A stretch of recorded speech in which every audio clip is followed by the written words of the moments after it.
Barakatah Yahweh, Barakatah Yahweh Shai. All praises, honor, and glory be unto Yahweh, Bahasham, Yahweh Shai, Bahasham, Rakah HaKodash. A double honor to our apostles and elders at Great Millstone who taught us his truth and who rule well. Peace, love, sanctification, and mercy be unto the hopeful elect. And you Akim and few Akwatim that believe in Yahweh Bahasham, Yahweh Shai with their whole heart, mind, body, and spirit, and who are waiting patiently for these final prophecies to happen in the earth and the return of our Lord and Savior, the one whom the world calls Jesus Christ.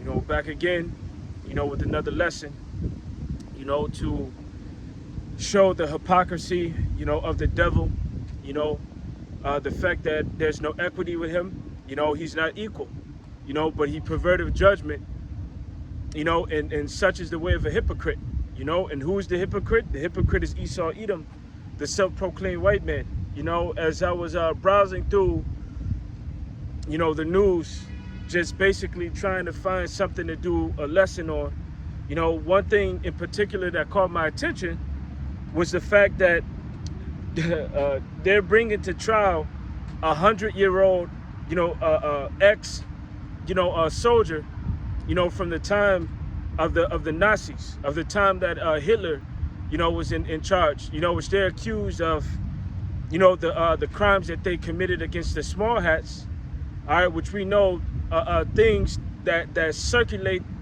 what they're trying to push is false, because they're not the true people.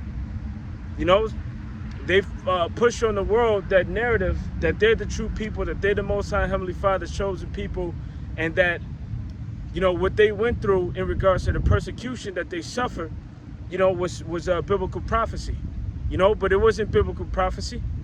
You know, they're not the Lord's chosen people, you know, but the true chosen people is the so-called Negroes, Latinos, and Native Americans, and nothing or anything that any other nation has been through upon the planet Earth can amount unto the atrocities, all right, the wickedness, you know, the captivity, you know, the heinous, you know, and brutal acts that were brought upon our people by the self-proclaimed white man. You know, and he's not bringing himself up on charges. You know, how come you're not getting all of those 100-year-old people, you know, or close to being 100-year-old people, you know, that were involved with all of the lynchings, that were involved with all of the burnings, you know, all of those people that are on these postcards that you see, that's memorabilia from the time where you did all of these horrific things into our people, you know. And even though they say that slavery was abolished in the 1800s, well, when you go up into the 1900s, you know, a lot of the things that you were doing post-slavery was worse than the things that were happening to them in slavery, you know, because at least in slavery they had to protect their possession, they had to protect their slaves because they had money invested in them. You know, but after slavery, you were just doing whatever the hell that you wanted to. You was hanging them, you know, you was castrating men, you were burning them alive, and you were looking for any excuse to do these things. Well, wait, how come those people aren't being brought up on charges? You know, because that was a mass genocide that was done to our people. But yet here it is, and not trying to defend this individual, but here it is, you're bringing 100-year-old men up on trial. Hey, how y'all doing? You know, it's good to see you again, my brother. Yep.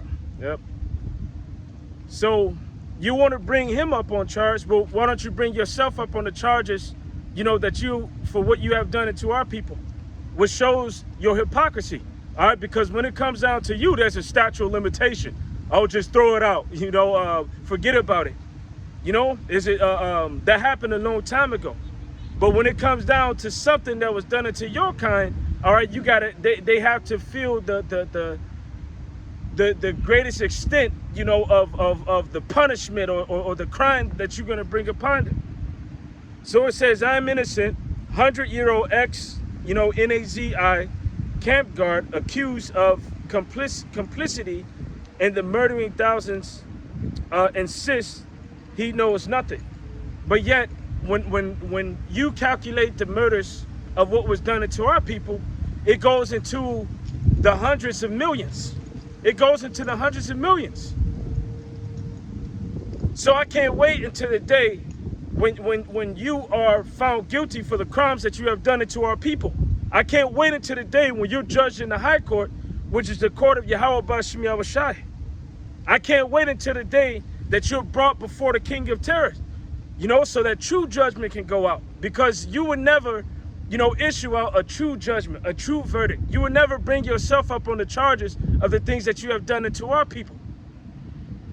But yet, when it's something that someone does into your kind, then guess what? Even if it was 500 years from now, you will still try to bring up charges against them. You know, and this individual probably had nothing to do with it. And what was going on over there anyway, they were trying to get rid of typhus. All right, because there was an outbreak, you know, from you filthy small hats, man. So anyway, 100-year-old man, are the oldest person to stand trial in Germany for the Nazi era crimes, who was accused of aiding and abetting, all right, the killing of thousands of prisoners at a concentration camp, insisted he is innocent. You know, so on Friday, Joseph, whatever his last name is, appeared in court for allegedly knowing and willingly assisting in the slaughter of 3,518 inmates. All right, whatever.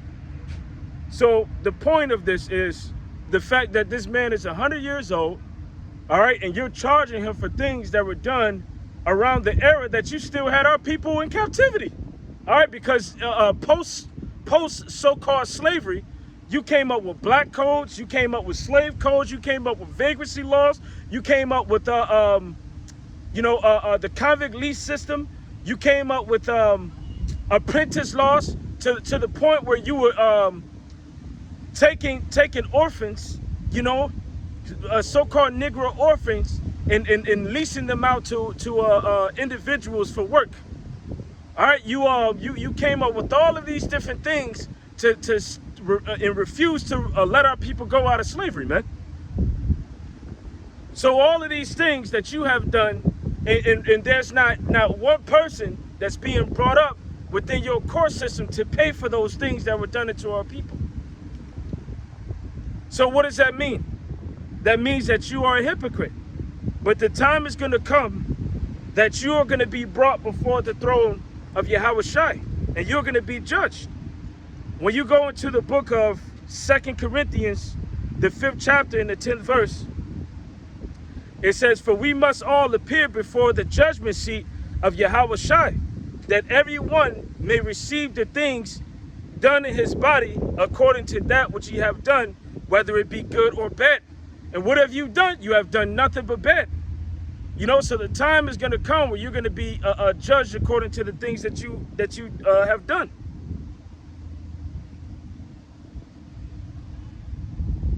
And the scriptures say, because all you do is pervert judgment. You know, the scriptures say, woe unto them that call evil good and good evil, and put darkness for light and light for darkness, and put bitter for sweet and sweet for bitter. So this is what you have done. You have put sweet for bitter and bitter for sweet. You know, even when it comes down to the people that are speaking out against you for the things that you have done against us, you know, you try to make it seem as if they're the guilty ones. You know, you find a way to dig up or bring up charges on them to make them seem guilty, so that you can remain a fugitive from justice, so that you can escape the capital punishment of the things that you deserve for what you have done to the so-called Negroes, Latinos, and Native Americans. So going over, you know, I want to go to the book of Ecclesiasticus 32 and 15, you know, because here it is. You're going to sit here and blame a 100-year-old German, you know, for something that that happened 100 years ago, you know, and you're bringing up charges on him, but you won't, you know, charge yourselves, you know, you Edomites that are left alive for your brutal participation, you know, in the slavery of the so-called Negroes, Haitians, and West Indians.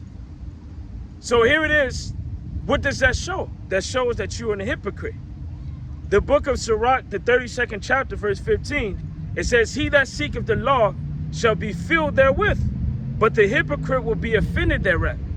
So when you tell them how you're supposed to judge according to the law of Yahweh B'Shem Yahushai, what happens is they cast that behind them. You know, they're offended at that. When we come before them, because the scripture says to do what? Let me grab it. The book of Isaiah, the 13th chapter, verse 2. Lift ye up a banner upon the high mountain, exalt the voice upon them, shake their hand that they may go into the gates of the nobles. So we're going into Esau's gates. We're going into the gates of the noble, the self-proclaimed white man, and we're telling them the true justice and judgment that should have happened and that's going to happen. We're telling them the things that they're going to go through for not judging according to the proper way of Yahweh B'Shem Yahushai. You know, so he's offended at that. He's offended at the fact that he's about to get judged according to the things that he did. All right? Back in Sirach, it says, they that fear Yahweh shall find judgment and shall kindle justice as a light. You know, so if you were righteous, then you wouldn't have anything to worry about. It's just like Cain when he slew his brother.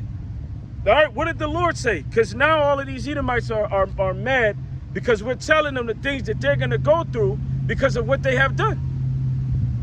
You're right. You're deservingly going through or about to go through the things that you deserve. You know, had you not done wickedness, you wouldn't be going through this.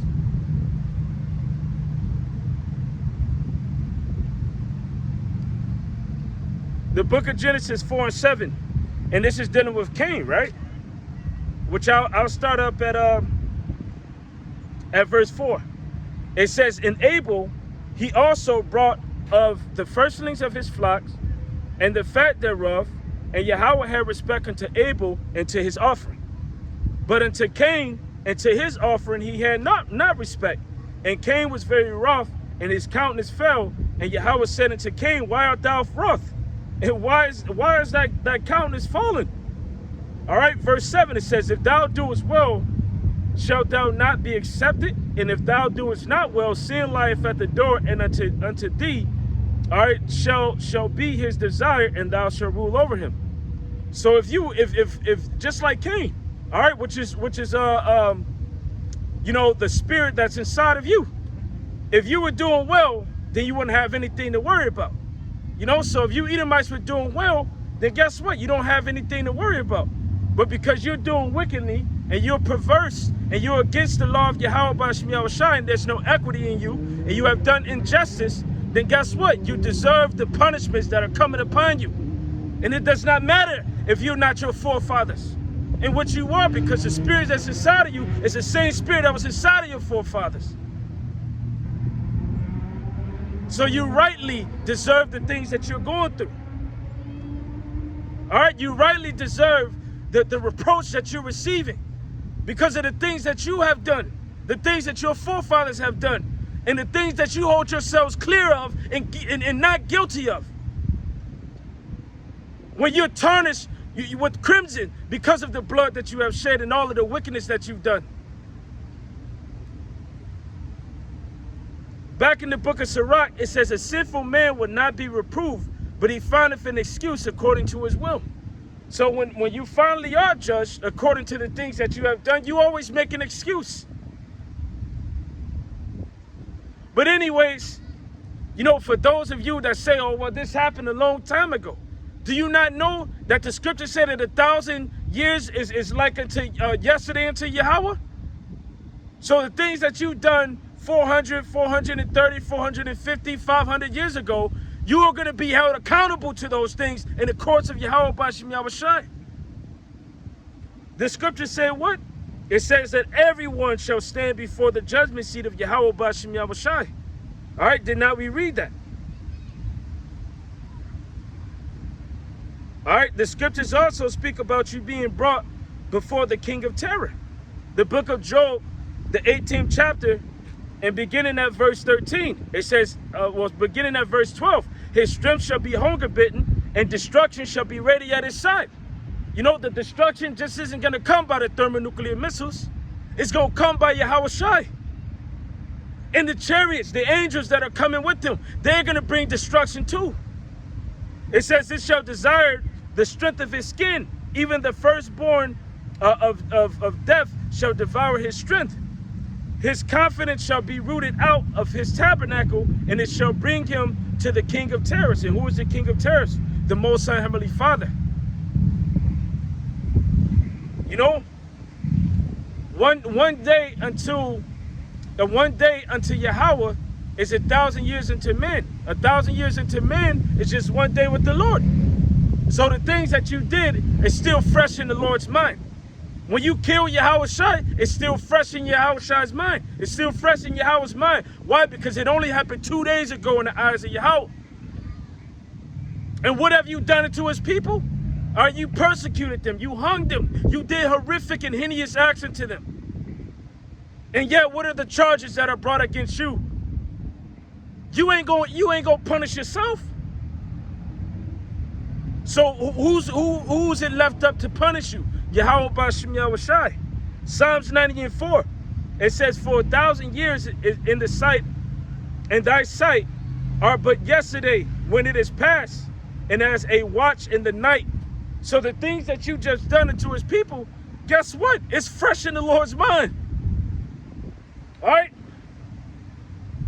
Did Yahweh quit the Egyptians after they persecuted the children of Israel for 400 years?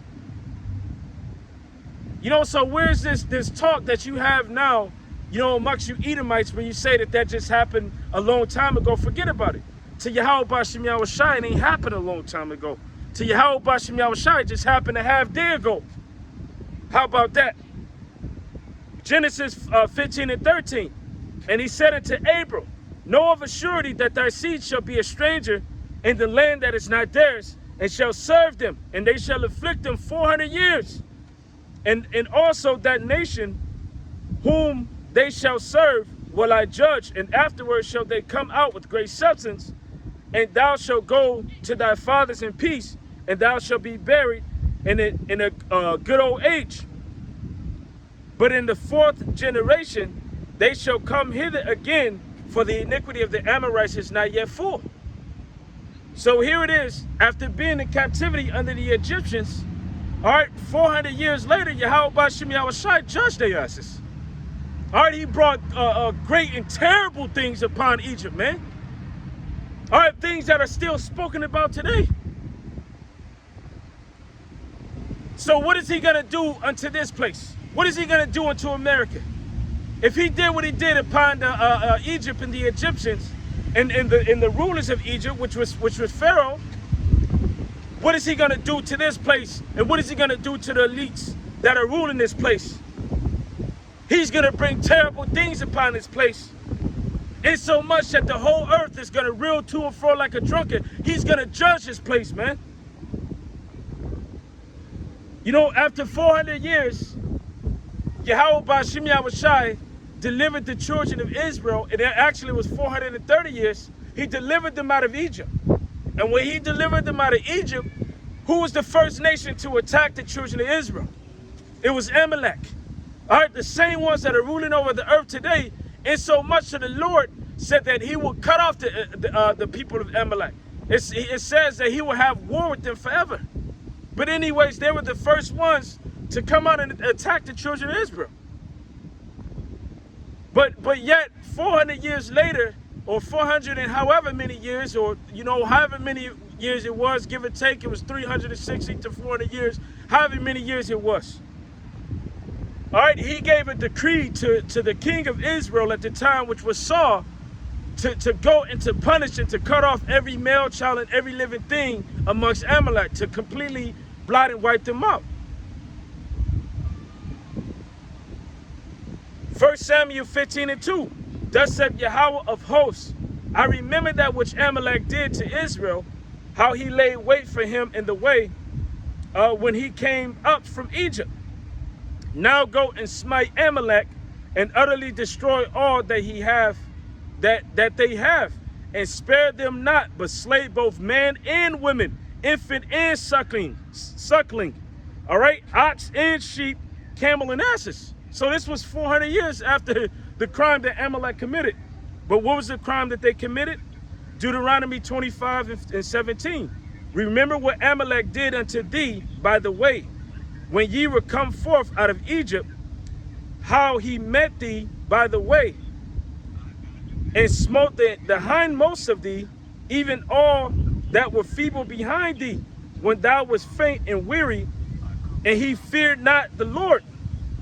Therefore it shall be, when the Lord Yahweh thy power have given thee rest from all thine enemies round about, in the land which Yahweh thy power giveth thee for an inheritance to possess it, that thou shalt blot out the remembrance of Amalek from under the heaven, thou shalt not forget it. So the Lord said, don't forget it. He said when he gave thee rest. So what happened was 400 years, after that, what happened unto them? He gave the decree, and he put the decree out for them to go and to judge them for what was done. So why is it that you're telling us now to forget about the things that you've done to our forefathers and to our ancestors? Via slavery, via the time where Christopher Columbus came over here. All right, and the Spaniards, the conquistadors, do their conquests. All right, when they subjugated the people of the 10 tribes, took all of their land, took all of their resources, killed the bulk of them. All right, gave them smallpox. They fought against them with bio warfare. And then when their land was emptied, and the majority of them killed off, you brung their brothers over here to be enslaved over here to work the lands that you took. And you forced them under the penalty of death to work for you for free. And if they wanted their freedom and they decided to run from you, you had the Fugitive Slave Act. That's not scriptural. That's not lawful. Which shows you that you cast the law of Yahweh B'Shem Yahushua behind your back. You don't care for it. You're a profane individual. So anyway, back in 1 Samuel 15 and 32, because even the king of Amalek, Agag, is like, damn, surely the bitterness of death is past. It's been 400 years.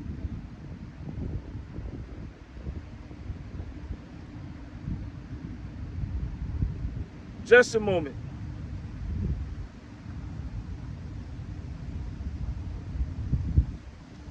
This is 1 Samuel 15 and 32. Then said Samuel, bring ye hither to me Agag, and the king of the Amalekites. And Agag came unto him delicately, and Agag said, surely the bitterness of death is past. And Samuel said, as thy sword have made women childless, so shall thy mother be childless among women. And Samuel hewed Agag in pieces before the Lord in Gilgal. So here it is, Agag and his people paid for the punishments of their forefathers. So what's going to happen to Esau in these days? What's going to happen to Esau in these days? Yahweh, you think Yahweh B'Shem Yahushua forgot? The Lord ain't forgot, man. But he's waiting for that perfect and ripe day to bring all of these judgments upon you and to deliver and liberate his people, beginning with the elect of the nation of Israel. The book of Exodus 34 and 7, it says, keeping mercy for thousands, forgiving iniquity and transgressions and sins, and that will by no means clear the guilty, visiting the iniquity of the fathers upon the children and upon the children's children into the 3rd and 4th generation. So what generation are we in? But ultimately, we don't know exactly what day we're in. You had individuals saying that we were going to be out of here for 400 years, saying that we were going to get out of here in 2019. The first Negro slave was brought here in 1619. We're going to get out of here in 2019. That's not true. Hey, we're still here. The only thing that we can do is patiently wait, which we know that we're getting closer to the day, but you don't know the exact time and the hour. All you can do is look at the signs. And by the signs, we know that we're getting close. But you can't put no exact date on it like 2019. But looking at these things that are happening in earth, we know that we're close, man. Going over to the book of Genesis 4 and 12. All right, because Esau is a fugitive. He's a fugitive of justice. All right, he's running from his judgment. But that's not going to stop him, you know, from receiving his judgment. Because there's no way or nowhere that you can go, all right, where you can hide from Yahweh B'Shem Yahushai. There's no place where you can go where you can hide from Yahweh B'Shem Yahushai and not, you know, receive what he has laid up for you. Bear with me, Baba Kasha.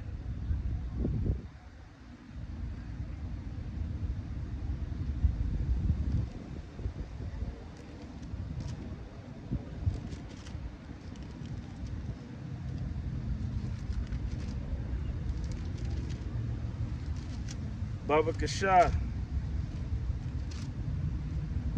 Bear with your boy.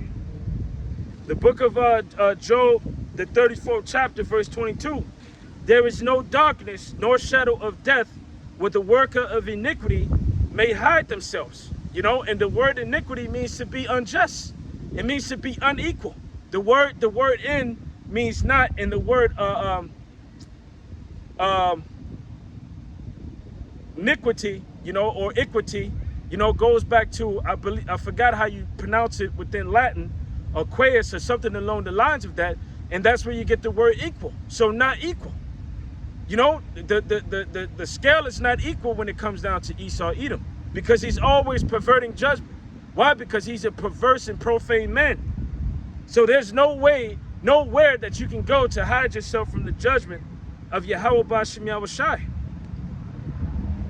The book of Job,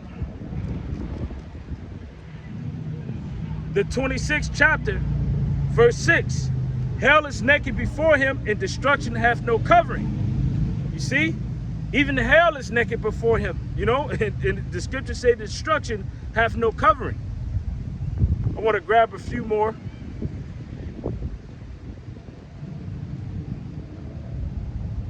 Proverbs, the 15th chapter, and the 11th verse, which reads, it says, hell and destruction are before the Lord. How much more than the hearts of the children of men? So he even know your thoughts. All right, he know your thoughts before you even know your thoughts. He know what you're gonna do before you even do it, and he sets you up to do it. The book of Psalms 139 and 1. It says, O Yahweh, thou hast searched me and known me. Thou knowest my downsetting and my uprising. Thou understanding my thoughts afar off. Thou compassest my path and my lying down. Thou art acquainted with all my ways. All right, jumping down.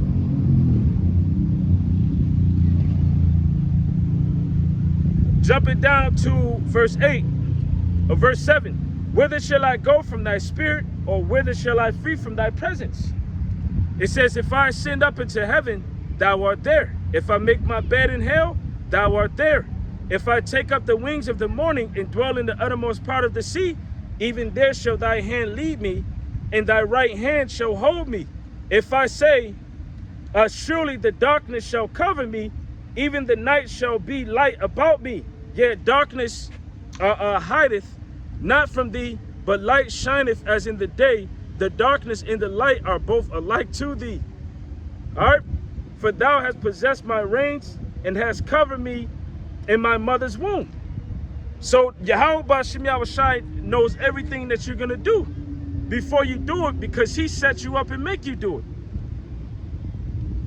All right, he's in control. He controls you. So he knew what you were going to do to his people. The book of Isaiah, the 47th chapter, verse 6, it says, I was wroth with my people. I have polluted mine inheritance and given them in thy hand, and thou hast showed them no mercy. Upon the ancient hast thou heavily laid thy yoke. So what does that mean? All right, in a nutshell, Yahweh B'Shem Yahushai put your ass in a trick bag. All right, he was wroth with his people, so he gave them into your hand for you to do the things that you did unto him. He knew what you were going to do, just like he knew, all right, before his people were held in captivity, you know, amongst the Egyptians. He knew that they were going to go down in there, because it's all a part of his program. He did it so that he can judge Egypt and make himself a great name. Well, Yahweh Bashim Yahushua allowed you to do this unto his people so that he can judge the elites. He can judge the country that they're ruling through, and he can make himself a great name in the earth. The book of Exodus 21:16. It says, and he that stealeth a man and selleth him, or if he be found in his hand, he shall surely be put to death. Well, wait, let me read Isaiah 47:6 again. I was wroth with my people and have polluted mine inheritance and have given them into thine hand. Thou didst show them no mercy, and upon the ancient hast thou heavily laid thy yoke. So Yahweh gave his people into your hand. But wait, he said that if you be found still in the man, and if he be found in your hand, you shall surely be put to death. So the Lord set your ass up. All right? That's entrapment for you. All right? But that's Esau reaping what he sowed. Because Esau is into entrapment. He'll set your ass up in a heartbeat, man. The book of Isaiah 32:5. The vile person shall no more be called liberal, nor the churlish said to be bountiful. For the vile person will speak villainy, and his heart will work iniquity, to practice hypocrisy, and to utter error against Yahweh, to make empty the souls of the hungry. All right, and he shall cause the drink of the thirsty to fail. The instrument of the churl are evil, and he deviseth wicked devices to destroy the poor with lying words, even when the needy speaketh right. But the liberal deviseth liberal things, and by liberal things shall he stand. I want to grab those words real fast in Hebrew. All right, for the vile person speak villainy. All right, and his heart will work iniquity, to practice hypocrisy, and to utter error against Yahweh. You know what? I'm not going to get it. So that goes hand in hand with the scripture in the book of Isaiah, the 5th chapter. All right, you calling the evil good and the good evil, man. All right, no more is that going to happen anymore, man.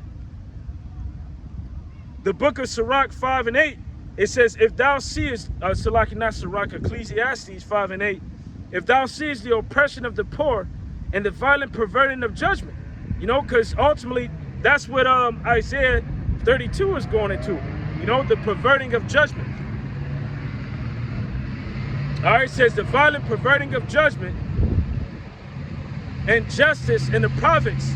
Marvel not at the matter, for he that is higher than the highest regardeth.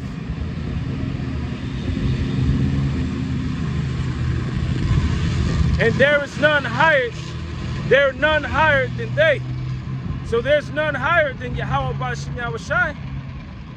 All right, there's none higher than Yahweh Bashim Yahushai.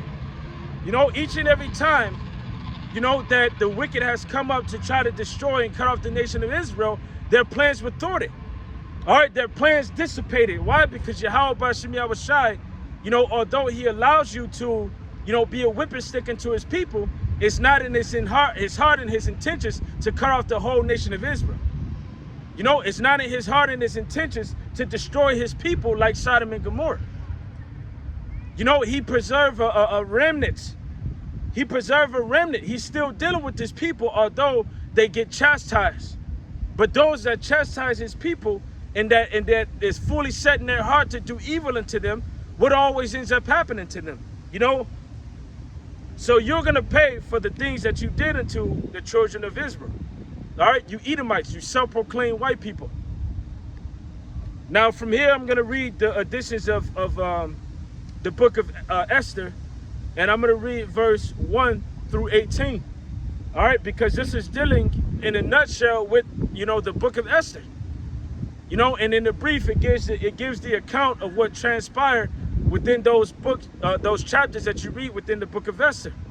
You know, of how this Edomite tried to destroy and cut off the southern kingdom of the nation of Israel, you know, which were in captivity. You know, but his plans were thwarted, and he ended up falling into their stead. So you dig a pit for us to be in. You dig the pit for us to be captive in. But Yahweh Bashim Yahushai is going to make you fall into that same pit that you dug for us. All right, additions to Esther 16:1. It says, the great King Artaxerxes unto the princes and the governors of 127 provinces from India unto Ethiopia, and to all the faithful subjects, greetings. Many, the more often, they are honored with the great bounty of their gracious princes, the more proud they are waxing, and endeavor to hurt not our subjects only, but not being able to bear abundance, do take in hand to practice also against those that do them good, and take not only our thankfulness away from among men, but also lift it up with the glorious words of lewd persons that were never good. They think to escape the justice of Yahweh, and seeing all things and hateth evil. So Yahweh seeth all things, and guess what? He hates evil. Just because he hasn't done it right then and there, you know, the judgment that he's going to bring upon you, that does not mean that he doesn't see. That does not mean that he doesn't hear. That doesn't mean that he's not watching. Is it not written within the scripture, the eyes of Yahweh are upon the sinful kingdom? Is it not written that the eyes of Yahweh are in all places, beholding both good and evil? So Yahweh Ba'ashem Yahushua sees every single thing that everyone does. You know? And what is written in this letter, you know, is speaking about Haman. You know, and it's speaking about you know, pretty much how he's wicked, you know. And this is when they wasn't in power. What he was trying to do is translate the kingdom of Persia unto the people of Macedonia. He was trying to translate it into the Greeks. You know? And the Greeks is the beginning of the rulership of Esau, Edom. And look at how much wickedness came into play when they came into power.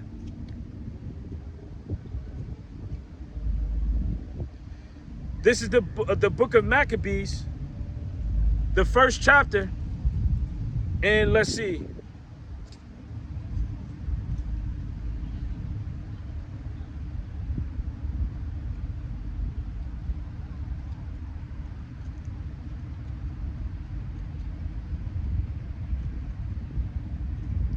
Verse 9, 1 Maccabees 1 and 9. And after his death, they all put crowns upon themselves, so did their sons after them many years, and evils were multiplied in the earth. So how much more so is evil multiplied now? Now that the fact that Esau is ruling over the whole earth. The scripture says that the earth is given into the hands of the wicked. So look at how they're ruling. You know, it tells you in the book of Psalms, the 82nd chapter, that the earth is out of course. It tells you in the book of Isaiah that they changed the ordinance. So the foundation of the earth is turned upside down. You know, out of course, roughly paraphrasing that. Back in the book of Additions to Esther, verse 4, it says, and take not only thankfulness,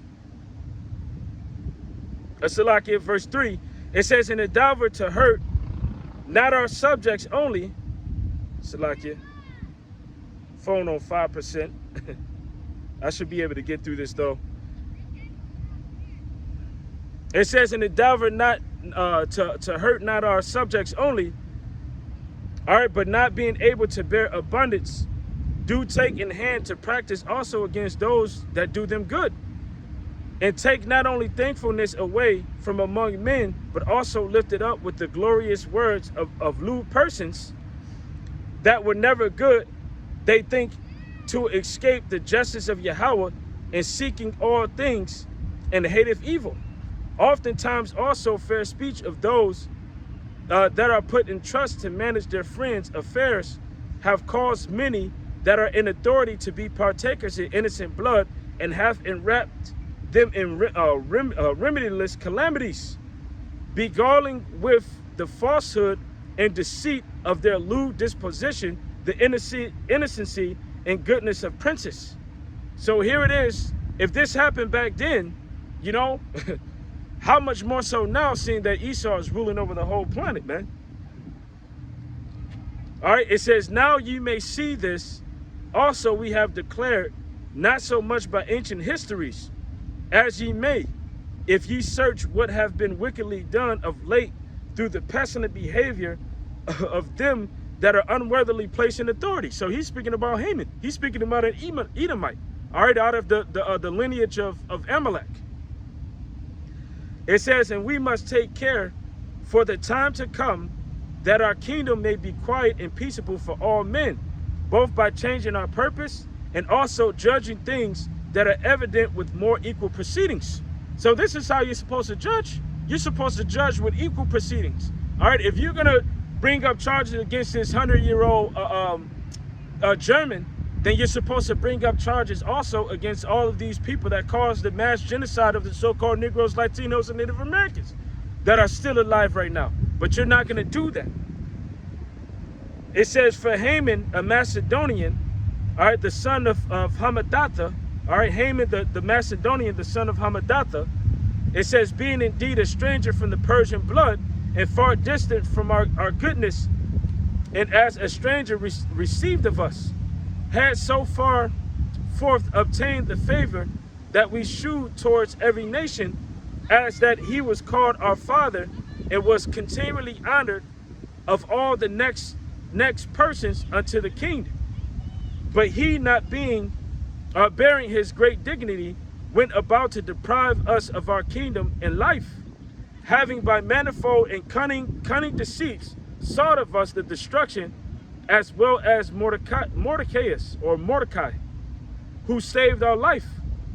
All right, because Mordecai knew of a plot that was going to happen to where they were going to try to kill the king, and he revealed that plot into his niece, which had that plot thwarted, which promoted him to a certain level within that kingdom. For by these means he thought, finding us destitute of friends, to have translated the kingdom of the Persians to the Macedonians. But we find that the Jews, whom this wicked wretch have delivered to utter destruction, and no evildoers, but live by most just laws. Because these are the laws that we live by. If you govern the world according to the laws that we live by, then this will be a much better place. And that's the reason why when the Lord makes us judges and rulers over this world, we're going to judge according to the laws and commandments of Yahweh B'Shem Yahushai, which is going to make this place a kingdom of harmony, a paradise. It's going to make the world Eden again. It says, and that they be children of the Most High and the Most Mighty, living God, who have ordered the kingdom both unto us and to our progenitors in the most excellent manner. Wherefore ye shall do well not to put in execution the letter sent unto you by Haman, the son of Hamadatha, for he that was a worker of these things is hanged at the gates of Susa with all his family. Yahweh, who ruleth all things, speedily rendering vengeance to him according to his deserts. So what is Yahweh getting ready to do unto Esau, Edom? All right, he's getting ready to do the same thing. So the pit that you dug for our people, you are getting ready to fall in. All right, the accusations and the charges brought up against us, you're getting ready to deal with them yourself. All right, they're about to happen unto you. All right, all of the things that you have done unto the Lord's chosen, you are about to reap that, all right, back in reward, man. The book of Psalms 9 and 15. The heathen are sucked down in the pit that they made, and the net which they hid, all right, is their own foot taken. Yahweh is known by the judgments which he executed. The wicked are snared in the work of his own hand, Hagion. The wicked shall be turned into hell, and all the nations that forget Yahweh. All right, for the needy shall not always be forgotten, and the expectation of the poor shall not perish forever. Arise, Yahweh, and let not man prevail.